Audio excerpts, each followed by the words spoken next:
Hi hello guys, welcome back to Aadya colourful. ನಾನು ಸುಮಾ.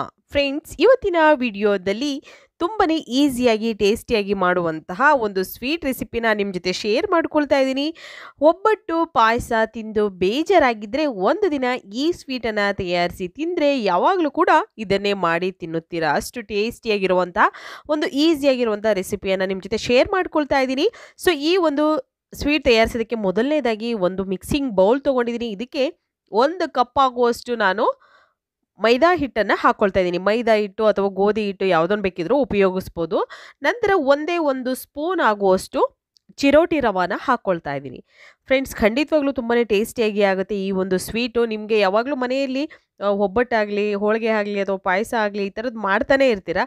ಆದರೆ ಈ ಥರದೊಂದು ಡಿಫ್ರೆಂಟ್ ಆಗಿರುವಂಥ ಒಂದು ರೆಸಿಪಿಯನ್ನು ಖಂಡಿತವಾಗ್ಲೂ ತಯಾರಿಸಿದ್ರೆ ನಿಮಗೂ ಕೂಡ ಇಷ್ಟ ಆಗುತ್ತೆ. ಒಂದೇ ಒಂದು ಪಿಂಚಷ್ಟು ಇದಕ್ಕೆ ಸ್ವಲ್ಪ ಉಪ್ಪನ್ನು ಸೇರಿಸ್ಕೊಳ್ತಿದ್ದೀನಿ. ಒಂದೇ ಒಂದು ಚೂರು, ಯಾವುದೇ ಒಂದು ಸ್ವೀಟ್ ತಯಾರಿಸ್ಬೇಕಾದ್ರೆ ಸ್ವಲ್ಪ ಉಪ್ಪು ಹಾಕ್ಕೊಂಡ್ರೆ ಅದರ ಟೇಸ್ಟು ಇನ್ನಷ್ಟು ಹೆಚ್ಚಾಗುತ್ತೆ ಅಂತಾರೆ. ಅದಕ್ಕೋಸ್ಕರ ಸ್ವಲ್ಪ ಉಪ್ಪನ್ನು ಸೇರಿಸ್ಕೊಂಡಿದ್ದೀನಿ. ಅದಾದ ನಂತರ ಇದನ್ನು ಚೆನ್ನಾಗಿ ಮಿಕ್ಸ್ ಮಾಡ್ಕೊಳ್ತಾ ಇದ್ದೀನಿ. ನೀಟಾಗಿ ರವೆ ಮತ್ತು ಮೈದಾ ಮತ್ತು ಉಪ್ಪು ಎಲ್ಲವೂ ಕೂಡ ಚೆನ್ನಾಗಿ ಮಿಕ್ಸ್ ಆಗಬೇಕಲ್ಲ, ಅದಕ್ಕೋಸ್ಕರ. ಅದಾದ ನಂತರ 1 ಟೇಬಲ್ ಸ್ಪೂನ್ ಆಗುವಷ್ಟು ತುಪ್ಪವನ್ನು ಹಾಕ್ಕೊಳ್ತಾ ಇದ್ದೀನಿ. ಇದು ಬಿಸಿ ಮಾಡಿರುವಂಥ ತುಪ್ಪ ಅಲ್ಲ, ತಣ್ಣಗಿರುವಂಥ ತುಪ್ಪನೇ ಹಾಕ್ಕೊಳ್ತಾ ಇದ್ದೀನಿ. ಹಾಕಿದ ನಂತರ ಇದನ್ನು ಚೆನ್ನಾಗಿ ಮಿಕ್ಸ್ ಮಾಡ್ಕೊಳ್ಳೋಣ. ಫ್ರೆಂಡ್ಸ್, ನೀವ್ಯಾರಾದ್ರೂ ಫಸ್ಟ್ ಟೈಮ್ ನನ್ನ ಚಾನಲ್ಗೆ ವಿಸಿಟ್ ಮಾಡಿದರೆ ಪ್ಲೀಸ್ ಚಾನಲ್ನ ಸಬ್ಸ್ಕ್ರೈಬ್ ಮಾಡ್ಕೊಳ್ಳಿ, ಹಾಗೆ ಲೈಕ್ ಮಾಡಿ ಮತ್ತು ಹೆಚ್ಚೆಚ್ಚು ಶೇರ್ ಮಾಡಿ ಫ್ರೆಂಡ್ಸ್.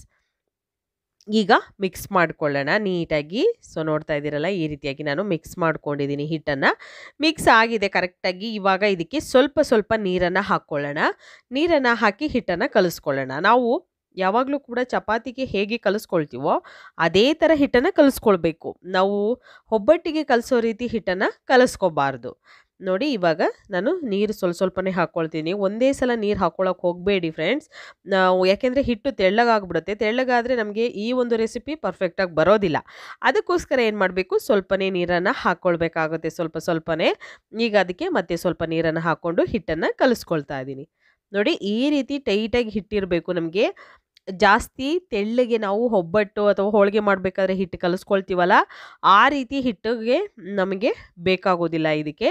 ಸೊ ನೋಡ್ತಾ ಇದ್ದೀರಲ್ಲ, ಈ ರೀತಿಯಾಗಿ ಇದನ್ನು ಮಿಕ್ಸ್ ಮಾಡಿಕೊಂಡು ನಾನು ತಗೊಂಡಿದ್ದೀನಿ. ಹಿಟ್ಟು ಇವಾಗ ರೆಡಿಯಾಗಿದೆ.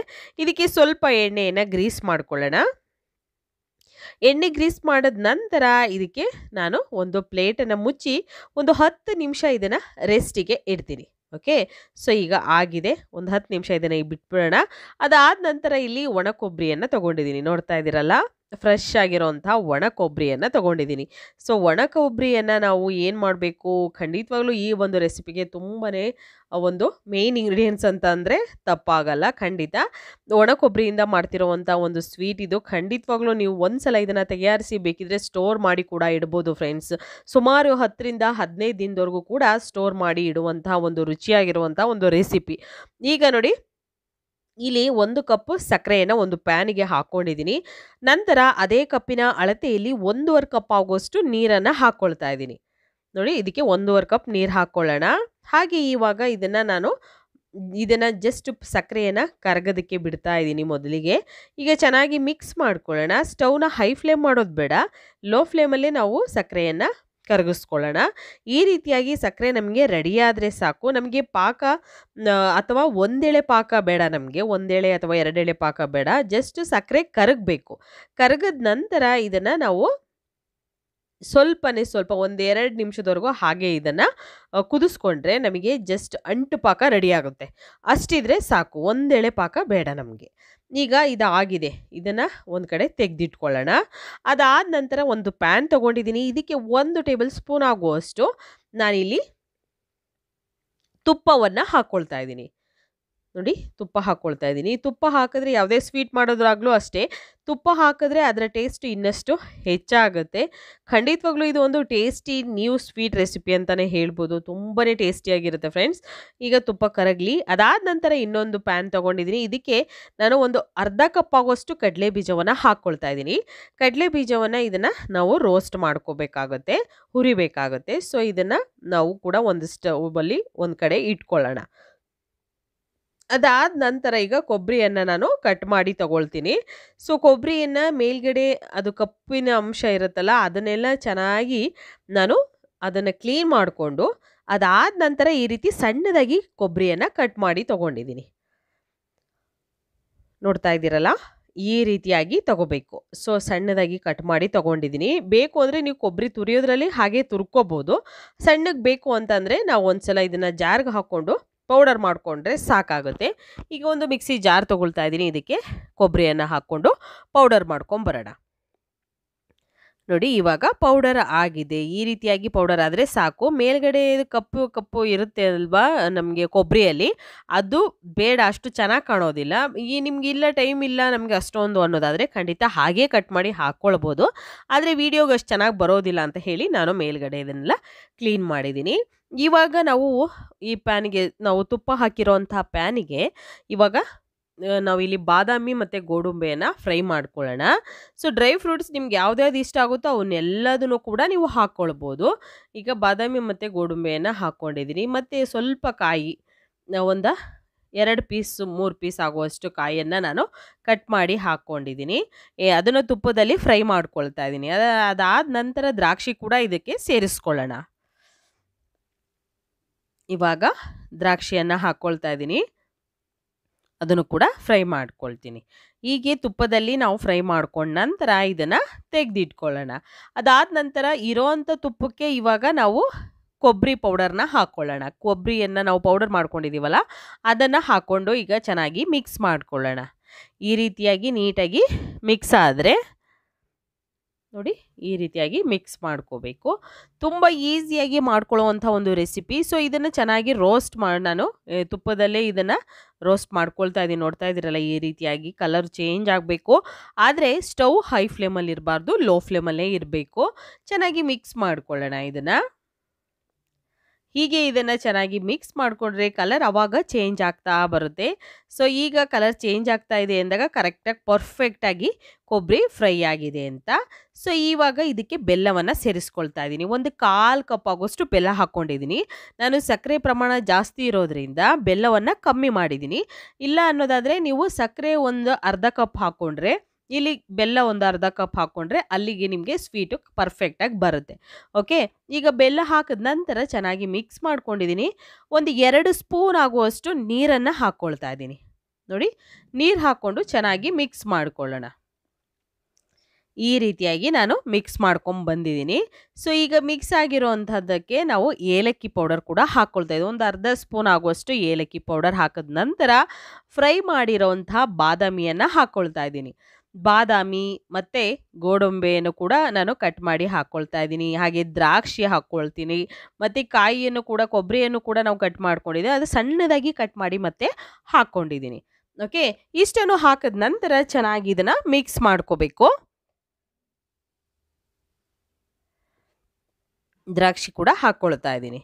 ಈಗ ಇದನ್ನು ಮಿಕ್ಸ್ ಮಾಡ್ಕೊಳ್ಳೋಣ. ತುಂಬಾ ಪರ್ಫೆಕ್ಟಾಗಿ ಈಸಿಯಾಗಿ ಮಾಡುವಂಥ ರುಚಿಯಾಗಿರುವಂಥ ಒಂದು ಸ್ವೀಟ್ ರೆಸಿಪಿ. ಖಂಡಿತವಾಗ್ಲೂ ಯಾವುದೇ ಹಬ್ಬ ಹರಿದಿನಗಳಲ್ಲೂ ಕೂಡ ನೀವು ಮಾಡ್ಕೋಬೋದು.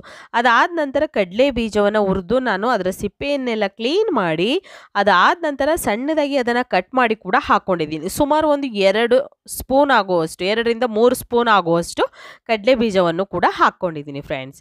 ಅದಾದ ನಂತರ ಇವಾಗ ಹಿಟ್ಟಿಗೆ ಕಡೆ ಬರೋಣ. ಹಿಟ್ಟು ಇವಾಗ ನೋಡಿ ಎಷ್ಟು ಸಾಫ್ಟಾಗಿ ಬಂದಿದೆ ಅಲ್ಲ, ಇಷ್ಟು ಸಾಫ್ಟ್ ಆಗಬೇಕು. ಸುಮಾರು ಒಂದು 10ರಿಂದ 15 ನಿಮಿಷ ತೊಗೊಂಡಿದ್ದೀನಿ ನಾನು ಇವನ್ನೆಲ್ಲ ಮಾಡೋ ಅಷ್ಟೊತ್ತಿಗೆ. ಹಿಟ್ಟು ಚೆನ್ನಾಗಿ ಬಂದಿದೆ. ಸೊ ಈಗ ಬಂದಿರುವಂಥ ಹಿಟ್ಟನ್ನು ಇವಾಗ ರೆಡಿ ಮಾಡ್ಕೊಳ್ಳೋಣ. ನಾವು ಒಬ್ಬಟ್ಟು ಮಾಡಬೇಕಾದ್ರೆ ಹೇಗೆ ರೆಡಿ ಮಾಡ್ಕೊಳ್ತೀವಲ್ಲ ಅದೇ ರೀತಿಯಾಗಿ ಮಾಡ್ಕೋಬೇಕಾಗುತ್ತೆ. ಸೊ ಈಗ ನೋಡಿ, ನಾನು ಮತ್ತು ಹಿಟ್ಟು ಎಷ್ಟು ಗಟ್ಟಿ ಇದೆ ನೀವು ನೋಡ್ಕೋಬೋದು. ಸಾಫ್ಟಾಗಿ ಬಂದಿದೆ. ಯಾಕೆಂದರೆ ಜಾಸ್ತಿ ತೆಳ್ಳಗೆ ಹಿಟ್ಟನ್ನು ಕಲಿಸ್ಕೋಬಾರ್ದು. ತೆಳ್ಳಗೆ ಬಂದರೆ ಈ ರೀತಿಯಾಗಿ ಹಿಟ್ಟು ನಿಮಗೆ ಬರೋದಿಲ್ಲ. ಓಕೆ, ಅದಾದ ನಂತರ ಇವಾಗ ಹಿಟ್ಟನ್ನು ತೊಗೊಂಡಿದ್ದೀನಲ್ಲ, ಸೊ ಈಗ ಮನೆಗೆ ಸ್ವಲ್ಪ ತುಪ್ಪ ಅಥವಾ ಎಣ್ಣೆಯನ್ನು ಗ್ರೀಸ್ ಮಾಡ್ಕೊಳ್ಳೋಣ. ಈ ರೀತಿಯಾಗಿ ಮಾಡಿದ ನಂತರ ಇವಾಗ ಇದಕ್ಕೆ ನಾನು ಹಿಟ್ಟನ್ನು ತೊಗೊಳ್ತೀನಿ. ಹಿಟ್ಟನ್ನು ತಗೊಂಡ ನಂತರ ಇದನ್ನು ಲಟ್ಟಿಸ್ಕೊಳ್ಳೋಣ. ಲಟ್ಟಿಸ್ಬೇಕಾದ್ರೆ ಖಂಡಿತವಾಗ್ಲೂ ತುಂಬಾ ತೆಳ್ಳಗಂತೂ ಲಟ್ಟಿಸ್ಕೋಬೇಡಿ, ಜಾಸ್ತಿ ದಪ್ಪನೂ ಬೇಡ, ಮೀಡಿಯಮ್ ಆಗಿ ಲಟ್ಟಿಸ್ಕೊಳ್ಳಿ. ಓಕೆ, ಟ್ರಾನ್ಸ್ಪರೆಂಟ್ ಬರೋ ಹಾಗೆ ಇದನ್ನು ಲಟ್ಟಿಸ್ಕೊಳ್ಳೋದು ಬೇಡ. ಈ ರೀತಿಯಾಗಿ ನಾವು ಲಟ್ಟಿಸ್ಕೊಂಡಿದ್ದೀವಿ. ಸೊ ಹಿಟ್ಟನ್ನು ಲಟ್ಟಿಸಾದ ನಂತರ ಇವಾಗ ನೋಡ್ತಾ ಇದ್ದೀರಲ್ಲ, ಇವಾಗ ಹೂರಣನ ಇದರೊಳಗೆ ಹಾಕ್ಕೊಳ್ಬೇಕಾಗುತ್ತೆ. ಸೊ ಈಗ ಸ್ಟಫಿಂಗ್ ಮಾಡಿಕೊಂಡು ಈಗ ಇದನ್ನು ನಾವು ನೀಟಾಗಿ ಫೋಲ್ಡ್ ಮಾಡ್ಕೋಬೇಕು. ಈ ರೀತಿಯಾಗಿ ಫೋಲ್ಡ್ ಮಾಡ್ಕೋಬೇಕು. ಆಗ ನಿಮಗೆ ಒಂದು ಪರ್ಫೆಕ್ಟ್ ಶೇಪ್ ಬರುತ್ತೆ. ನೋಡಿದ್ರಲ್ಲ, ಈ ರೀತಿಯಾಗಿ ಎಲ್ಲೂ ಕೂಡ ಬಿಡದ ಹಾಗೆ ನೀಟಾಗಿ ಫೋಲ್ಡ್ ಮಾಡ್ಕೊಳ್ಳಿ. ಫೋಲ್ಡ್ ಆದ ನಂತರ ಈ ರೀತಿ ಕ್ಲೋಸ್ ಮಾಡ್ಕೊಳ್ಳಿ. ನೋಡಿ, ಎರಡು ಸೈಡ್ ಕೂಡ ಫೋಲ್ಡ್ ಮಾಡಿದ ನಂತರ ನೀಟಾಗಿ ಆಗಿದೆ. ಇವಾಗ ಇದಕ್ಕೆ ಸ್ವಲ್ಪ ಮತ್ತೆ ಎಣ್ಣೆಯನ್ನು ಗ್ರೀಸ್ ಮಾಡಿದ ನಂತರ ಈ ರೀತಿಯಾಗಿ ಬೇಕು ಅಂದರೆ ಮತ್ತೆ ನೀವು ಲಟ್ಟಿಸ್ಕೊಳ್ಬೋದು. ಬೇಡ ಅನ್ನೋದಾದರೆ ಹೀಗೆ ಕೈಯಲ್ಲೇ ಒಂಚೂರು ಪ್ರೆಸ್ ಮಾಡಿಕೊಂಡ್ರೆ ಸಾಕಾಗುತ್ತೆ. ನೋಡ್ತಾ ಇದ್ದೀರಲ್ಲ, ಈ ರೀತಿಯಾಗಿ ನಮಗೆ ರೆಡಿ ಮಾಡ್ಕೋಬೇಕು. ಎಲ್ಲದನ್ನು ಕೂಡ ಹೀಗೆ ನಾವು ರೆಡಿ ಮಾಡಿಕೊಂಡು ತಗೊಳ್ಳೋಣ. ಈಗ ಶ್ರಾವಣ ಮಾಸ ಬಂದಾಗ ಖಂಡಿತ ಹಬ್ಬಗಳು ಬರ್ತಾನೆ ಇರುತ್ತೆ ಸಾಲಾಗಿ. ಯಾವುದೇ ಹಬ್ಬಗಳಲ್ಲೂ ಕೂಡ ಮಾಡುವಂಥ ಒಂದು ರುಚಿಯಾಗಿರುವಂಥ ಒಂದು ಸ್ವೀಟ್ ರೆಸಿಪಿ ಖಂಡಿತವಾಗ್ಲೂ ಒಮ್ಮೆ ತಯಾರಿಸಿ. ಈಗ ಎಣ್ಣೆ ಮೀಡಿಯಮ್ ಆಗಿ ಕಾದಿರೋಂಥ ಎಣ್ಣೆಯಲ್ಲಿ ಇವಾಗ ಇದನ್ನು ಹಾಕ್ಕೊಳ್ಳೋಣ. ಈಗ ಒಂದೊಂದಾಗಿ ಸ್ವಲ್ಪ ದೂರ ಹಾಕ್ಕೊಳ್ಬೇಕು. ಹಾಕಿದ ನಂತರ ಸ್ಟವ್ನ ಲೋ ಫ್ಲೇಮಲ್ಲೇ ಇಟ್ಕೋಬೇಕು, ಹೈ ಫ್ಲೇಮ್ ಮಾಡಬಾರ್ದು.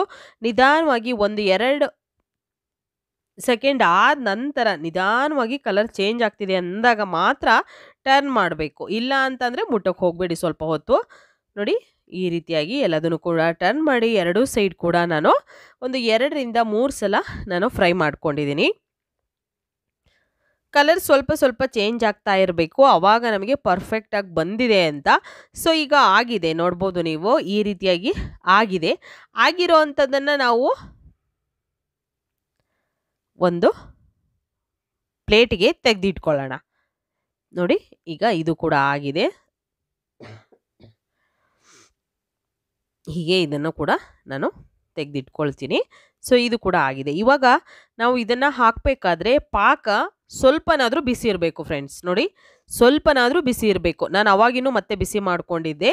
ಬಿಸಿ ಮಾಡಿರೋವಂಥ ಪಾಕಕ್ಕೆ ಹಾಕಬೇಕು. ತಣ್ಣಗಿರೋವಂಥ ಪಾಕಕ್ಕೆ ಹಾಕಿದ್ರೆ ಇದು ಹೀರ್ಕೊಳ್ಳೋದಿಲ್ಲ. ಆಗ ನಮಗೆ ಇದರ ಟೇಸ್ಟ್ ಕೂಡ ಚೆನ್ನಾಗಿ ಬರೋದಿಲ್ಲ. ಅದಕ್ಕೋಸ್ಕರ ಏನು ಮಾಡಬೇಕು, ಪಾಕ ಸ್ವಲ್ಪ ಬಿಸಿ ಇರಬೇಕು. ಮತ್ತು ನಾವು ಈಗ ಹಾಕಿರೋವಂಥ ಒಂದು ರೆಸಿಪಿ ಕೂಡ ಬಿಸಿ ಇರಬೇಕು. ಇದು ಕೂಡ ತಣ್ಣಗಾದ್ಮೇಲೆ ಪಾಕಕ್ಕೆ ಹಾಕಿದ್ರೆ ಹೀರ್ಕೊಳ್ಳಲ್ಲ. ಪಾಕನೂ ಬಿಸಿ ಇರಬೇಕು, ಇದು ಕೂಡ ಬಿಸಿ ಇರಬೇಕು. ಎರಡು ಬಿಸಿ ಇದ್ದಾಗಲೇ ಪಾಕ ಚೆನ್ನಾಗಿ ಹೀರ್ಕೊಳ್ಳುತ್ತೆ, ತಿನ್ನೋಕ್ಕೂ ಕೂಡ ಟೇಸ್ಟಿ ಅನಿಸುತ್ತೆ. ಇವಾಗ ನೋಡಿ, ಈ ರೀತಿಯಾಗಿ ಮಿಕ್ಸ್ ಮಾಡಿ ಇದನ್ನು ಮೇಲೆ ಕೆಳಗೆ ಮಾಡಿ ನಾನು ಒಂದು 5 ನಿಮಿಷ ಇದನ್ನು ಪಾಕದಲ್ಲೇ ಬಿಟ್ಟಿದ್ದೆ. ಅದಾದ ನಂತರ ತೆಗಿತಾ ಇದ್ದೀನಿ. ಪಾಕ ಎಷ್ಟು ಚೆನ್ನಾಗಿ ಹೀರ್ಕೊಂಡಿದೆ ಅಂತ. ಒಂದು 5 ನಿಮಿಷ ಏನು ಬೇಕಾಗೋದಿಲ್ಲ, ಒಂದು 2 ನಿಮಿಷ ಬಿಟ್ಟರೆ ಸಾಕು. ನೋಡಿ, ಈಗ ಪಾಕ ಎಲ್ಲ ಹೀರ್ಕೊಂಡಿದೆ ಚೆನ್ನಾಗಿ. ಈಗ ಆಗಿದೆ, ಅದನ್ನು ಒಂದು ತಟ್ಟೆಗೆ ತಗೊಳ್ಳೋಣ. ತುಂಬಾ ಈಸಿಯಾಗಿರುವಂಥ ಟೇಸ್ಟಿಯಾಗಿರುವಂತಹ ಒಂದು ಸ್ವೀಟ್ ರೆಸಿಪಿ. ನೀವು ಈ ಒಂದು ಸ್ವೀಟನ್ನು ಖಂಡಿತವಾಗ್ಲೂ ಒಂದ್ಸಲ ತಯಾರಿಸಿ ಹೇಗೆ ಬಂತು ಅಂತ ತಪ್ಪದೆ ನನಗೆ ಕಾಮೆಂಟ್ ಸೆಕ್ಷನಲ್ಲಿ ತಿಳಿಸ್ತೀರಾ ಅಂತ ಭಾವಿಸ್ತೀನಿ. ಇವತ್ತಿನ ವಿಡಿಯೋ ಸ್ವಲ್ಪನಾದರೂ ಇಷ್ಟ ಆಗಿದೆ, ಚಾನಲ್ನ ಸಬ್ಸ್ಕ್ರೈಬ್ ಮಾಡ್ಕೊಳ್ಳೋದಂತೂ ಮರಿಬೇಡಿ. ಹಾಗೆ ಲೈಕ್ ಮಾಡಿ ಮತ್ತು ಹೆಚ್ಚೆಚ್ಚು ಶೇರ್ ಮಾಡಿ. ಇವತ್ತಿನ ವಿಡಿಯೋ ಇಲ್ಲಿಗೆ ಮುಗಿಸ್ತಾ ಇದ್ದೀನಿ. ಬಾಯ್, ಸಿ ಯು, ಟೇಕ್ ಕೇರ್.